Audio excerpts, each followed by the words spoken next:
Hi, listeners. Today's episode features a fantastic conversation with Dr. Sharon Berquist, and we're celebrating with a special book giveaway. You can receive a free copy of her cookbook, Plantology, a cookbook based on the science of plant-based eating.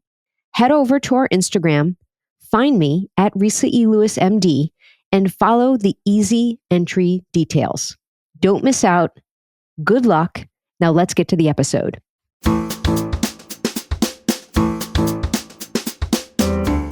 We can use food therapeutically. We can use food to prevent chronic disease, to treat, as well as to manage. And food is actually one of our most powerful tools for our approach to disease. So we're using components of food, how they interact with different pathways in our body that lead to disease, and how we can leverage the foods that we eat to live our healthiest life. This is the Visible Voices podcast. I'm your host, Dr. Resa Lewis. In today's episode, I'm speaking with Dr. Sharon Berquist. I'm going to tell you about my guest, but first, I want to ask you about coffee. Do you like coffee? Do you drink coffee? Well, I actually have always had a little bit of a love affair with coffee. The truth is, as a child, I really wanted to drink coffee. Now, my mother told me that I could not drink coffee because it would stunt my growth. So my workaround was I would eat coffee ice cream and I would drink coffee milk. Now you're wondering, what is coffee milk? In Rhode Island public schools, at lunch, when you went to buy milk for 25 cents, you could have regular white milk, chocolate milk, or coffee milk. So it was essentially white milk with coffee syrup in it. Nonetheless, it was my workaround. It was delicious and I loved it. Now I am a certified coffee drinker. Now, that doesn't mean volume. That just means quality, and it means espresso in the morning to get me going. We're going to talk about coffee and other aspects of health and healthy foods today. Dr. Sharon Berquist is a Rollins Senior Distinguished Clinician and Assistant Professor of Medicine in General Medicine and Geriatrics at Emory in Atlanta. She earned degrees at Yale, Harvard Med School, and the Brigham in Boston. And that's where Sharon and I met. She's a fellow of the American College of Physicians, a member of the American College of Lifestyle Medicine, and her expertise includes diabetes, heart disease prevention, nutrition, obesity counseling, women's health, and mood disorders. So let's get to the conversation where we dive right in, speaking about food as medicine. For audience members that aren't familiar with the phrase and the concept, and assuming no medical knowledge, what do we mean when we say food is medicine? So we can use food therapeutically. We can use food to prevent chronic disease, to treat, as well as to manage. And food is actually one of our most powerful tools for our approach to disease. So we're using components of food, how they interact with different pathways in our body that lead to disease, and how we can leverage the foods that we eat to live our healthiest life. And you are a subject matter expert in lifestyle medicine and specifically food as medicine. Not only have you co-authored a cookbook, you have a live health kitchen that I'd love to hear a little bit more about. And you really taught me about chronobiology. So tell us a little bit about your live kitchen that you have as a part of your practice and chronobiology.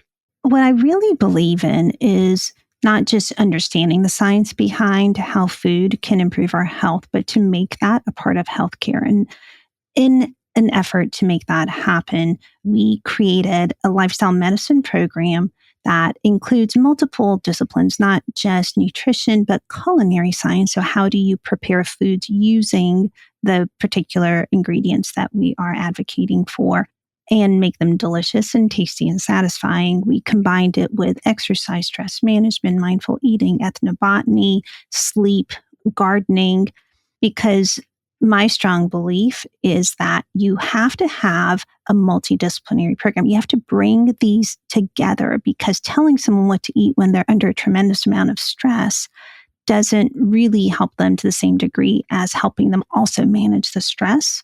So these are all synergistic. Sometimes, if the food component is a hard starting point for a person, they can start with exercise or a different pillar, and each builds on the other. So, we created a multidisciplinary program. We did this as a 20-hour curriculum. It's experiential as well as didactic, meaning that there's some science and some recorded modules, but we really felt strongly that we needed to show people how to do this. So, a lot of it is experiential, in person, hands on. This is how you prepare meals. We cooked meals together. We did exercise classes together, led by subject matter experts. And that curriculum was followed by just year-long monitoring and support. And we did this as a clinical trial. We looked at outcomes when people do this type of work and saw just dramatic improvements in the quality of food that people eat, how much they exercise, sleep quality improved. We looked at various measures of quality of life, how people rated their emotional well-being, their physical well-being. And it really was dramatic. We've done this now 3 times. We've done this in person. We've done this virtual as worksite wellness programs. We've also incorporated this into patient care. And each of the 3 clinical trials saw just really impressive changes in people's health behaviors. In our last trial, which was in patient care setting, 100% of participants agreed that they would recommend this to their friends and colleagues. So it just speaks volumes. Do you have numbers like on average, we saw this amount of weight loss, or on average, people's hemoglobin A1Cs dropped by this amount? A lot of the numbers that we looked at were not just the typical biometrics. So we did look at weight and we did see tangible changes in weight. But what was even more impressive is we did some surveys looking at health behaviors, kind of like the intermediary until you see the improvement in weight and diabetes. And that is where we saw the most dramatic change. For example, in our last program, at the start of the program, approximately, I believe it was around 26% of participants were doing strength resistance. By the end of the 12 months, it was over 80%. Those are the types of behaviors we saw the biggest difference. I love the emphasis on behavior. And I had thrown in a question, and I want to circle back to that. What is chronobiology? When you think of food, oftentimes we focus on what we need to eat. So all the debates around nutrition, is this good for you? Is this not good for you? But chronobiology focuses on when we should eat, the timing of our meals. So we're not counting calories, we're not counting nutrients, we're counting time. And that is a very important aspect of how we metabolize foods and how foods influence our circadian biology. And I personally have played a bit with time. And first of all, there's a lot out there now about intermittent fasting and the timing of when you eat, the timing when you quote fast or just don't eat. I personally have played with this to see how I feel, to see what it does in terms of my sleep, to see what it does if it causes any weight fluctuations. And one intervention that definitely has made me feel better is not eating too late. So growing up, my grandparents used to eat at about 4:30 in the afternoon, and we thought that was ridiculous because we ate on average at 6 p.m.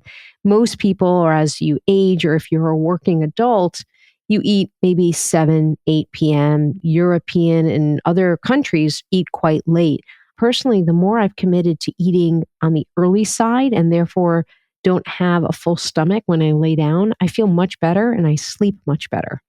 And there's so much science showing that that reinforces your circadian rhythm in an optimal way and does help you sleep better, helps the digestive system, gives your body time to repair, heal, and regenerate. As the day goes on and our melatonin levels rise towards evening, our insulin levels go down. So the same food eaten later in the day will result in a larger blood sugar spike. There's a good amount of data now showing that people who eat late at night are at higher risk of obesity, higher risk of diabetes by several fold. And so what you have just observed and found kind of empirically, seeing what works best for you, is actually what's best for our biology. Yeah. And you have also taught me that this is not just about the when, there's also the who, the what the where. There's a lot of W's involved here with food. It's not just about stopping eating something, starting eating something else. There's a lot of factors. Can you elaborate on those factors? Absolutely. So, in addition to the what that we eat and when we eat it, how we eat, whether we're distracted on our cell phones versus eating mindfully, can impact how much we eat, how much satiety we experience after a meal, whether we form the memory of the meal, and how shortly after the meal we want to eat again. It also can affect our relationship with food, whether we're eating out of true hunger. And when you tune in mindfully, you can really differentiate true hunger versus eating for multiple other reasons that we eat. Who we eat with, I think that is also underemphasized. When you look at studies that show the benefit of the Mediterranean diet, most people focus on the components of the Mediterranean diet. It's so much of the benefit is that they eat with family. It's a time people come together and there's a social connectedness that happens around food. And that has been shown to reduce anxiety, depression, huge improvement on mental health when you come together for a meal, and people make healthier food choices when they eat as a family or with friends. And so I think looking at food in the context that we eat it is also, I think, a really important component of how food impacts us. I love this so much.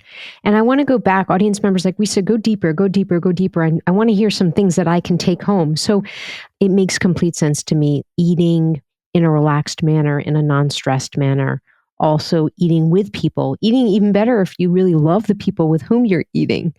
Let's go back to time. Are there 3 general take-home lessons that people who want to be more healthy about the timing of their food choices of when they decide to eat that you can share, when they eat, when they stop eating, and anything about intermittent fasting that you think is worth them taking home with them? Absolutely. So the fundamental thing to keep in mind is how the food we eat and when we eat it impact our circadian biology. So our circadian rhythm is our day-night pattern. We know it is when we wake up, when we go to bed. But over a decade or so ago, we've discovered that there are peripheral clocks, not just a central clock, which controls light and dark, but each organ in our body has a clock. So, for example, our digestive system has its clock. Our liver has a clock.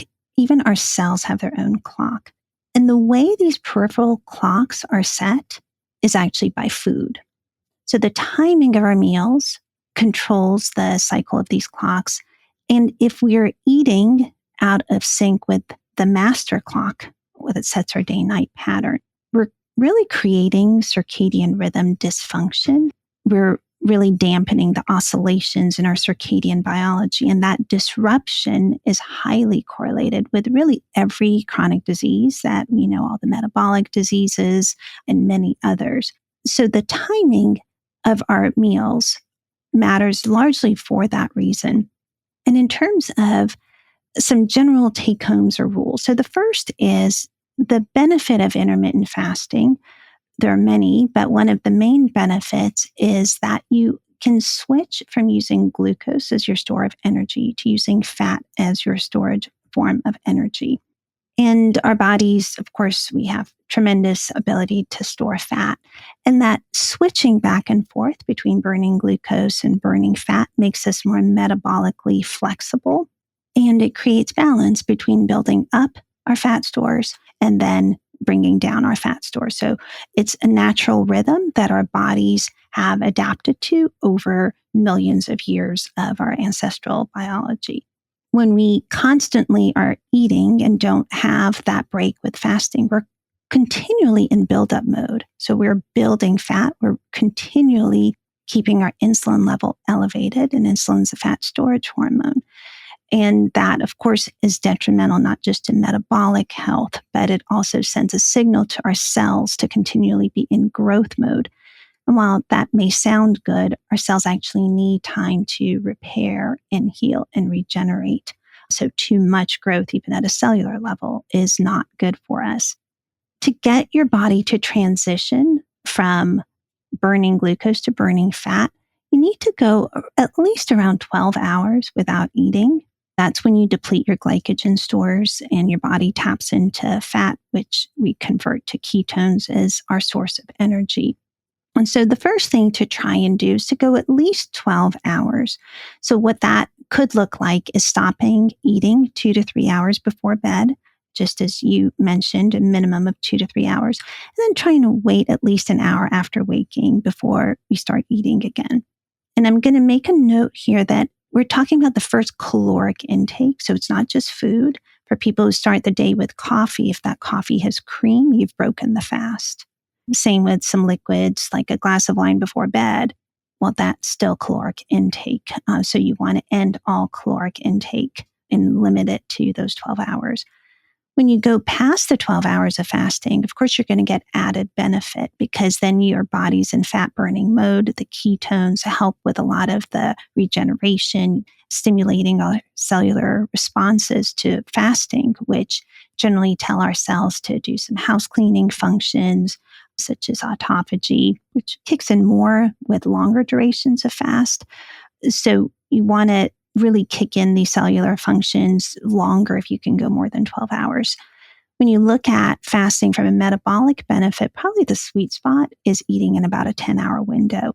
And you get some incremental benefits going further down to 8. The 16-8 diet is probably the most popular, but that 16-8 diet really comes from rodent studies, and you and I are not rodents. And we need to really think of what makes sense in a human context. And it's also different depending on a person's health status, their age, et cetera. So just because 16-8 is optimal in the clinical trials done on animals, you can adapt it to suit your own needs. But I would say target minimum of 12, ideally closer to 10 in terms of duration. Now, the second thing I would have people do is look at the window during which you're eating in terms of the time of the day. If you look at intermittent fasting studies where people have a very early morning window, they show tremendous benefit in terms of reducing insulin resistance and a lot of metabolic benefit, increased antioxidant enzymes. Even midday eating windows show benefit. People who have late night eating windows tend to not show the same benefit. So again, not just restricting the time window, but trying to have your meals earlier in the day. That does not mean you have to wake up and eat breakfast. It does not make having breakfast the most important meal of the day. It's just that you want to have most of your calories earlier in the day. I love all this, Cher. And what I'll say is I think a lot of people think that these types of suggestions, what the science shows, they think of it as sacrifice. They think of it as restriction. And I think, and you talked about learning how to make food that tastes good. I think the important thing to emphasize to people is that food can absolutely taste good. It should taste good. And also your body, if you get into this rhythm, you adapt and actually you don't feel hungry. You don't feel compromised. You don't feel like you're sacrificing. And in fact, you actually feel healthy and good. And so much of what we even consider restrictive is purely cultural. If you looked at it from the standpoint of our cells don't understand what we're doing when we're eating late at night. Like they are confused. This is their time to wind down and start doing their housekeeping functions. And we're telling them, no, ramp up and get ready to, metabolize and burn food and digest it. For eons, our ancestors did this as a way of life. It really just changed rapidly in the last couple hundred years. So what we do today is actually very foreign to our body. And this is the unnatural state, not fasting. So I think we're really just discovering through the science what is optimal for our biology. And it's not really surprising that our biology was optimized over generations, just as our ancestors' survival depended on being able to go long periods of time without food. So I think that's a good thing to keep in mind, that I think our perspective has shifted. So for example, breakfast became, quote, the most important meal of the day as part of an ad campaign. There wasn't even science behind it. It was a serial ad campaign. So these little shifts in culture have changed our perspective. I also think your other point is so well made that we need to really focus on food is there to nourish us. We don't need to have this fight and battle with food of restrictions, stop doing this, stop doing that. If we just focused more on what we should be getting, we just will have less room for what we should be avoiding. Yeah. There's a few things that you mentioned that I want to name tag. One is gardening and the other is coffee. So let's start with gardening. Gardening is therapeutically good because you're working with your hands. And there's this great book I read about the healing hand cure. It's written by a hand surgeon and a psychiatrist. They happen to be husband, wife.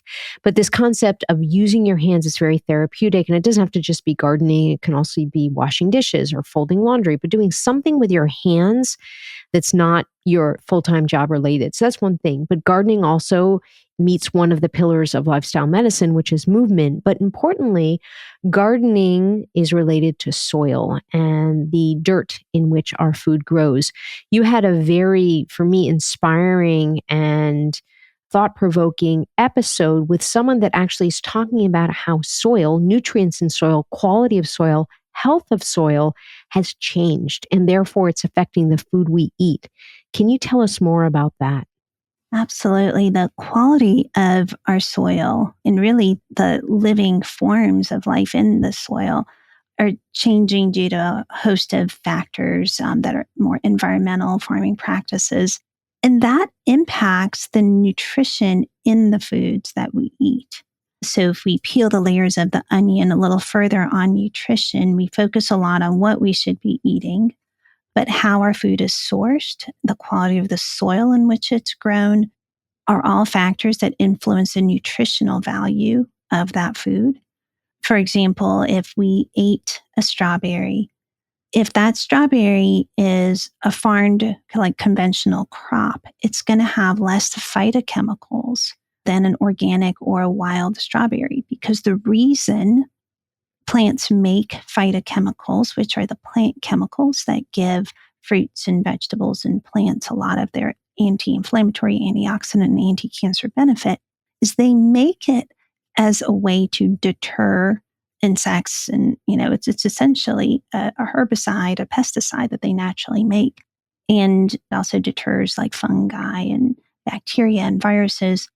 When a fruit is out in the wild, it's going to naturally need to defend itself. When we farm our fruits and vegetables and we are spraying all kinds of pesticides on them, we're really preferentially growing our crops for carbohydrate intake. We're not growing them for phytochemicals.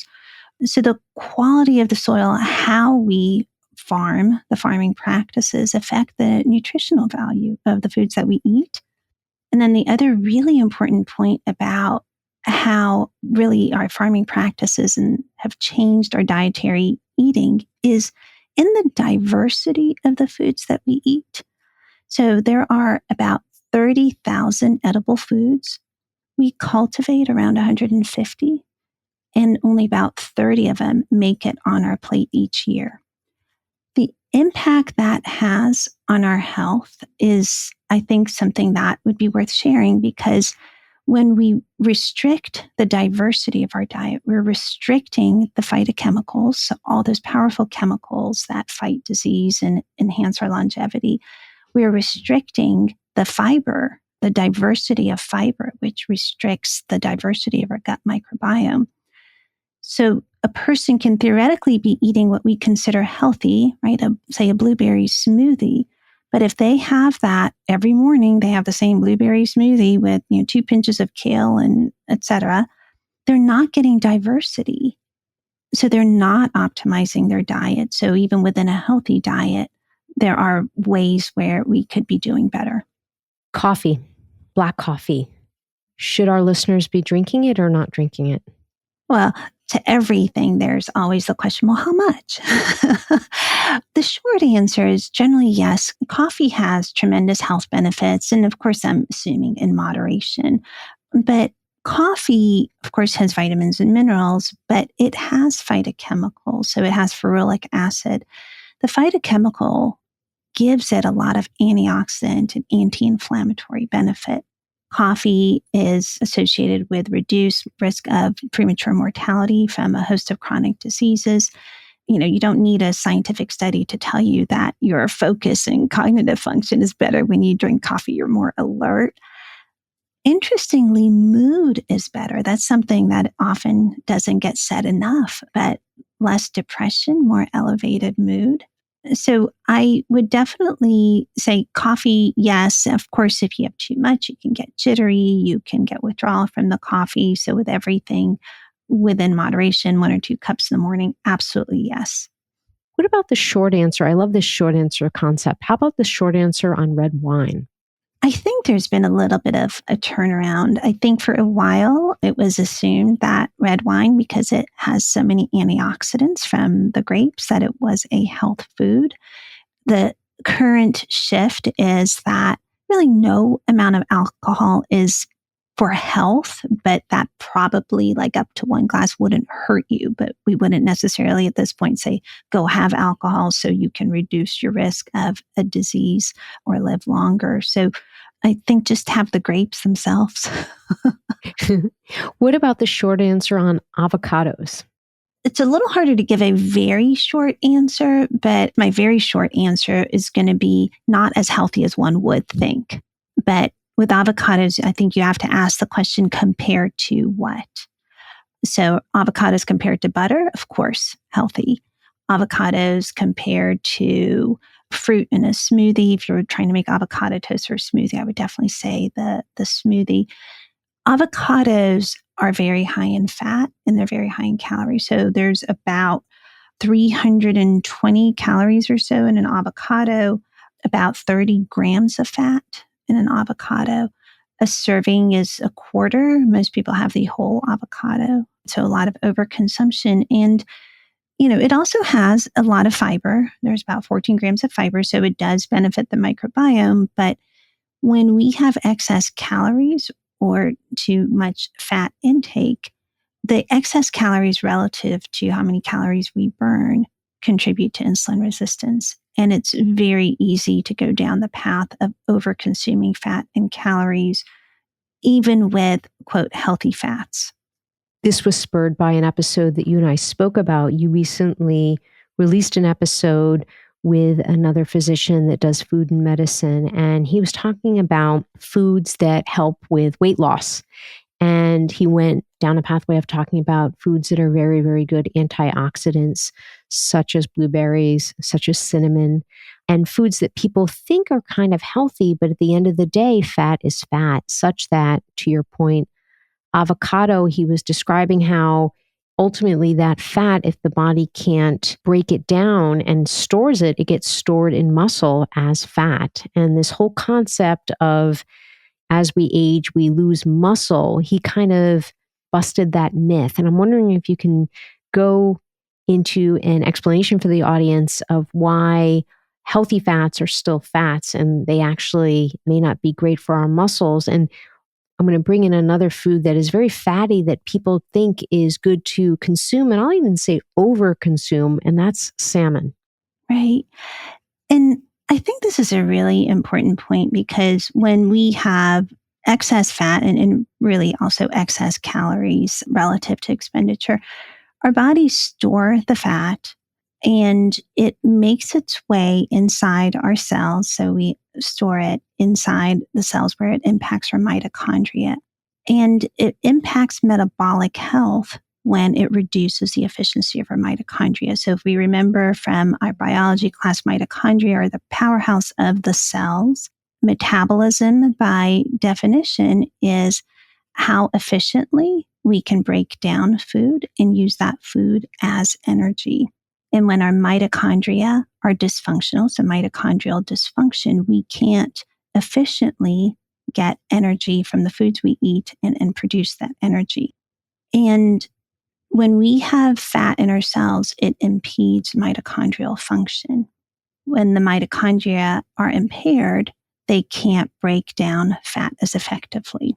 And so you get in a vicious cycle where you already have a slower or less efficient metabolism. The metabolism can't break down the fat. The fat further builds up in our cells and further slows down our mitochondrial function and our metabolic health.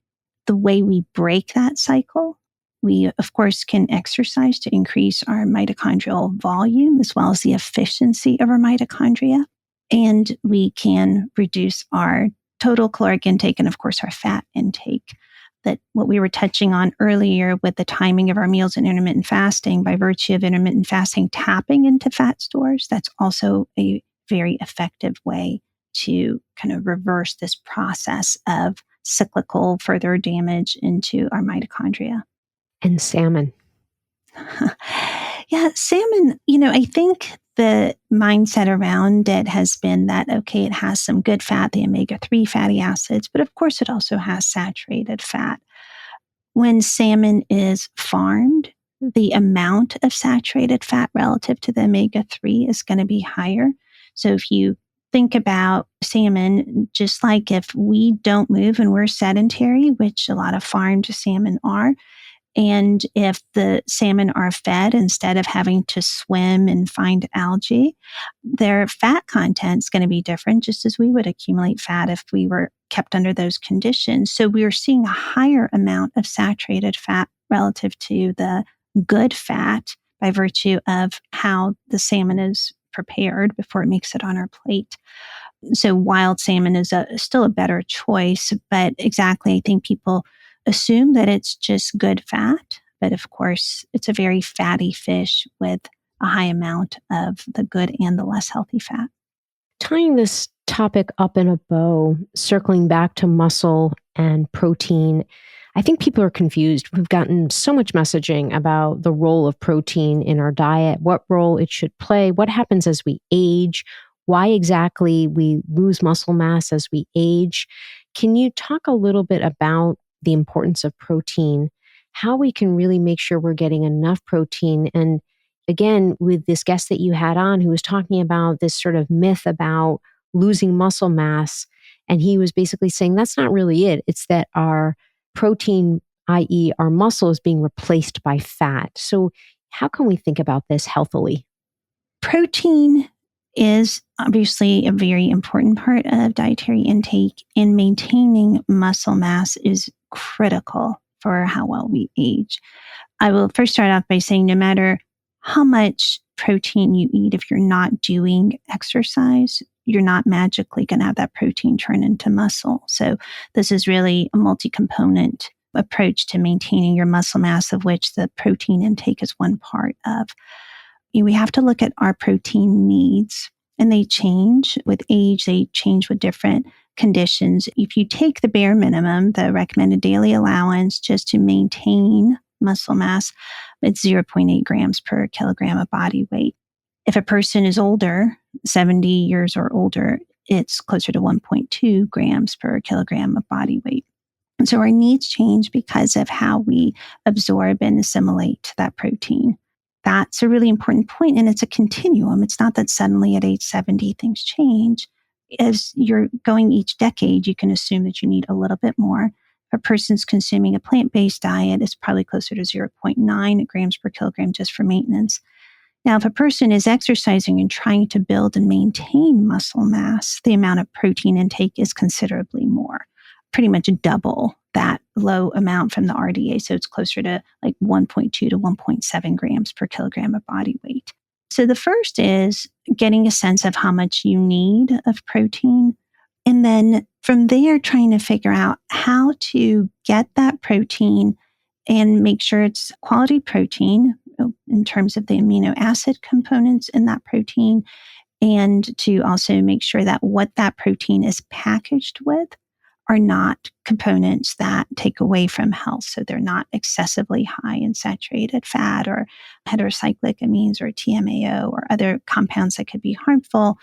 In terms of, if we kind of took each one of these and broke it down, the quality of the protein. So probably one of the biggest myths is that plant food don't have all of the essential amino acids that we need. each plant food does. It's just that it's not in the proportion that we need. And what we need to do if we're going to get our protein sources from plant food is to make sure that we are combining grains with beans. The limiting amino acid in grains is lysine typically, and it's often methionine in grains. So in a 24-hour period, you need to get some combination of those two.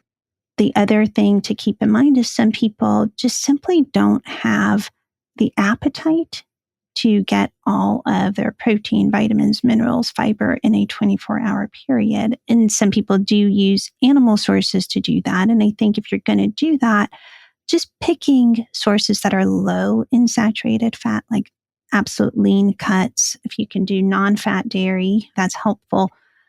Meat is about 40% or so saturated fat. The remainder is unsaturated fat. So every food, whether it's plant or animal, has some saturated and some unsaturated.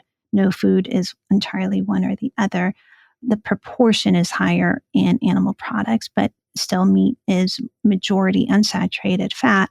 But because it has a relatively higher percentage, getting lean cuts is just going to be super important if you are going to use animal sources to get your protein intake. One final short answer is, what's the short answer on eggs? The short answer on eggs is they're fine. And this is another almost turnaround in how the science has been. The concern around eggs was because they're high in dietary cholesterol. And it was thought that because cholesterol contributes to cardiovascular disease and eggs are high in dietary cholesterol, that eggs may not be a healthy food. What we know now is that dietary cholesterol has very little contribution to our cholesterol levels. What our liver makes is the biggest factor, and saturated fat is what makes our liver make LDL, the quote bad cholesterol. So I think the turnaround is that eggs are fine. They do not seem to increase risk of cardiovascular disease. One egg a day, fine. There's a meta-analysis looking at eggs and diabetes where over 3 eggs a week, there was an association with slightly higher risk. So like everything else, moderation, but I think it can be a part of a healthy breakfast. An egg has about 6 grams of protein. To put that in context, that's about the same as a handful of almonds. What I'd like to do is offer the audience resources if they want to learn more, if they want to have someone in their town, in their city with whom to speak. Where should they start? I think if a person is looking for a dietitian, a health coach, or a physician that is well-versed in using lifestyle as medicine, the American College of Lifestyle Medicine has a website that has identified people who are certified and people that you could potentially look up in your area. So that is a great resource. If you are specifically looking at the dietary component, I think there are really wonderful websites, Forks Over Knives, nutritionfacts.org. There are certain people you can follow. I could go through a very long list of people that I think do a really wonderful job conveying the science and offer some recipes. So social media is a really good resource. Certainly you can look at my Instagram, Dr. Sharon Berquist, and I try and put out some information as well. So I think that it's there. You know, there are even courses that are done really well on this as well. If the audience wants to follow you and your work and learn more from you, what's the best way to do that?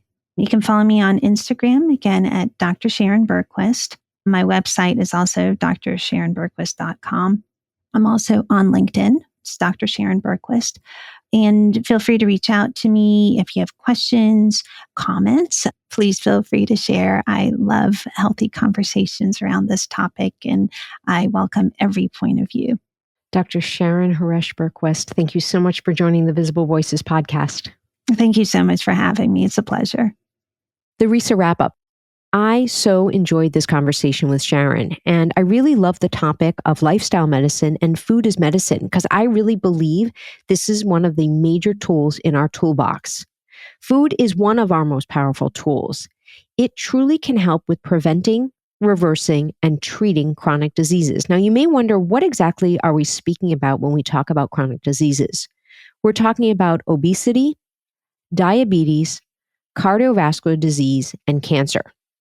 Next take-home point, chronobiology, chronos, time.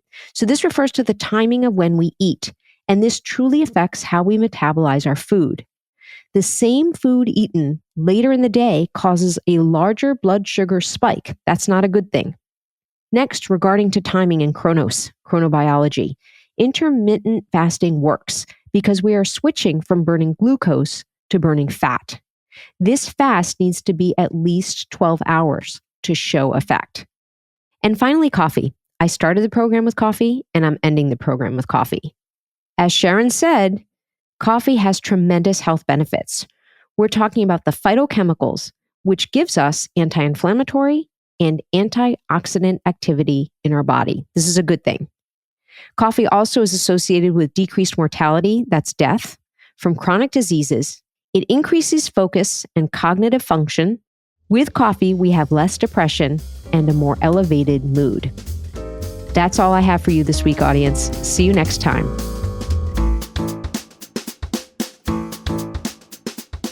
The Visible Voices podcast amplifies voices in the healthcare, equity, and current trends spaces. We are a production of the People's Media Network. Our team includes Dr. Giuliano DePortu and me, Dr. Resa E. Lewis. Please find me through my website and on social media, Resa E. Lewis, MD, or through the podcast, thevisiblevoicespodcast.com. Please give us a 5-star rating on Apple or wherever you listen to podcasts. Also, please be sure to share the show with a friend. The views and opinions expressed by the host and guests are their own and do not necessarily reflect the opinion of the institution with which they are affiliated or identified.